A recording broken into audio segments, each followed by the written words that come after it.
What's happening, guys? It's your girl Mina. Welcome back to my channel. And the WSL season is finally about to start. So you know it's only right I had to do a prediction video, not just for the league, but how Manchester United will get on in this season. Now, I had the pleasure of attending the pre-match press conference before the Aston Villa game this morning with Mark Skinner. And of course, a lot of the questions was regarding summer transfers. What is the goal this year? And of course, someone had to ask about Mary Epp. So I'll give you guys some updates regarding that. Be sure to like, comment, subscribe as I bring you as much Manchester United women content as possible throughout the season and beyond. Let's go.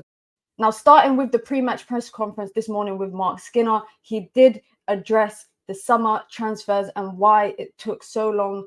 As you lot know, Manchester United tend to do a lot of their transfers towards the end of the window with a lot of outgoings earlier in the window. And he spoke about how complex women's transfers have now become. And of course, he touched upon Manchester United tax. It's applicable to the men's team, and he hinted that it's basically applicable to the women's team. Now, of course, Manchester United did purchase quite a few players. They broke some records as well for club transfers, and they were probably one of the highest spending teams in the WSL. So as a result of that, I'm pretty sure a lot of fans are expecting some sort of silverware, and so is Mark Skinner. He was asked about what success looks like for him this season, and he said a trophy, contending for the WSL title, progressing in the Champions League. Specifically, there was one thing he said that I really resonated with me, and I think it would resonate with a lot of fans. He said that, regarding the new summer transfers that came through, he said that he personally feels like he has a responsibility to bring world-class players to the club, and that's what he did. He brought a World Cup Golden Boot winner, he brought a World Cup winner, he brought a 4-time Champions League winner, he brought a 1-time Champions League winner. He brought experienced people in their position, and I think the quality and the depth this season is going to be very interesting to see. I'm really intrigued to know what the lineups will be. He spoke about rotation. Of course, people always ask Mark Skinner about rotation, and in reference to last year, he said that he felt like there was a lot made of it than what necessarily was needed to be regarding rotation.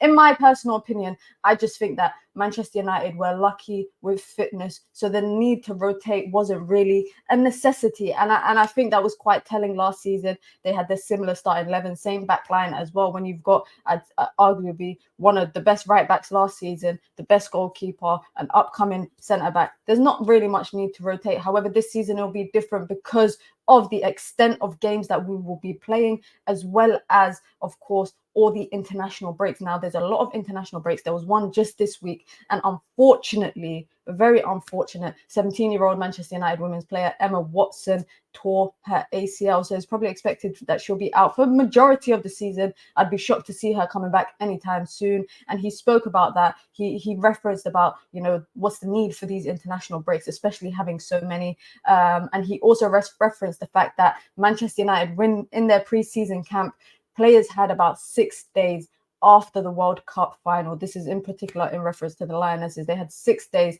to then meet up with their squad when they were training in Munich. Now, I'm not saying that a lot of these injuries are caused by the extensive amount of games that people are playing, but it's crazy that people just played a World Cup now, then they went back to preseason, then they went to international break again, despite coming back from a big competition. And now the season starts. There's no reason why, in my opinion, that there should be an international break scheduled 1 week before the WSL season kicks off. I don't think so. A lot of players, as a result, who went off to international break in the last week and a half would have only reported back to their club mid-week, meaning they'd only get a few training sessions before the WSL season kicks off. I don't know. There's something fishy going on. And of course, I get it. It's Nations League. It's qualifiers for the Olympics. But similar to the men's team, I think there should be an age cap to the Olympic Games, which means that, only under 23s and like 3 senior players can play, because then as a result, younger players get an opportunity and the senior players get an opportunity to rest, because really and truly, if the season is going until the end of May and then the Olympics is starting in June or July, when are people going to get a break? When are players going to get a break? And as a result, there's actually been 3 players that tore their ACL in this international break alone. So I think that says a lot. Now, I know this is the question that everyone's talking about, or everyone's wondering what was said. Mark Skinner spoke about, the Mary Earps contract situation, her interest in it from other clubs. He didn't really touch on the clubs that were interested or anything, but particularly in regards to the contract situation, he said Mary Earps and the club are in talks for contract extension. Now, of course, he's always emphasized to the media that that is not his forte. That is not where he works. Manchester United have people to deal with that. And he said specifically, my and Mary's relationship has always been where it needs to be, player and coach. And I think it's important that, we differentiate that. He also emphasized that he has a great relationship with Mary. He's known her for a very long time, but he also mentioned the fact that, the club has never been about one player. And he also said that, I remember last year regarding Alicia Russo, Onabatia, etc. He always emphasized the club is not about one player. And he said that this club can attract the best talents in the world. Now, to me, that just seems like it is what it is. If it happens, it happens. If it doesn't, it doesn't. I just hope that this cloud regarding Mary Earps and her contract situation does not kind of hover over Manchester United's season. But that was pretty much the full gist of the press conference this morning. Of course, a lot of the questions were really about the summer transfers, injuries, and whatnot. So it'll be very interesting to see what his post-match press conference is after the Villa game. Now, if you guys remember last season, Villa, I think, is a team that Manchester United have to comfortably beat. Of course, to me, my hot take, and I'm going to get to it at the end of this video, my hot take is that Aston Villa will finish maybe ahead of City. But now I think there is definitely a top 5 in the WSL with Villa included. And I think Brighton will be a dark horse as well. Not saying they're going to contend for the title, but I definitely think they will be in that mix in the top half of the table. Now, Aston Villa, I remember last year when we went away to them, last minute winner, Millie Turner time. I think it was like the 93rd minute. I was going crazy in the press box. Fans were going crazy. Mark Skinner was going crazy on the touchline. And it was a great game, ended 3-2. Again, it's not going to be an easy crowd, but I anticipate that a lot of it will be Manchester United fans. And Aston Villa is just not an easy team to deal with. I think they've got a great team. They've got a great shape. They've got a wonderful manager, and they've got a lot of immense talent in their team. Now, I'm curious to see how Manchester United do line up for this fixture. Of course, we've got a lot of new incomings, especially in that forward line. I think one person that I think has cemented her place in terms of from last season, I think, is Leah Galton, starting on that left-hand side. Hannah Blundell as a left back and Leah Galton as a left winger always works well together. However, I think Hannah Blundell might start at right back. And the new signing, Gabby George, will start at left back. So my starting 11 for the Villa game will be Mary Earps in goal, a back four consisting of Hannah Blundell on the right-hand side. Maya Le Tissier will be, for me, player of the season. Mark my words, guys. And she's going to get a few assists in the bag, of course, partnered with Millie Turner in centre back, and then left back will be new signing Gabby George, straight from Everton, Manchester United Academy product. You guys know what it is. I think in the midfield, I think Katie Zellum, Manchester United captain, had a decent World Cup with the Lionesses. I think she will start in midfield. I'm not sure if Hayley Ladd will start. Of course, Manchester United have a few new signings in that midfield. But of course, I think it'll be a Zellum and Ladd midfield. In the 10, none other than Ella Toon, who I think will definitely need to pick it up this season. She's not had a great last 12 months ever since the Euros, to be honest. She didn't have the best World Cup either. So I'm hoping this season she feels a bit of pressure off her shoulders and can just perform to the standard that we're so used to.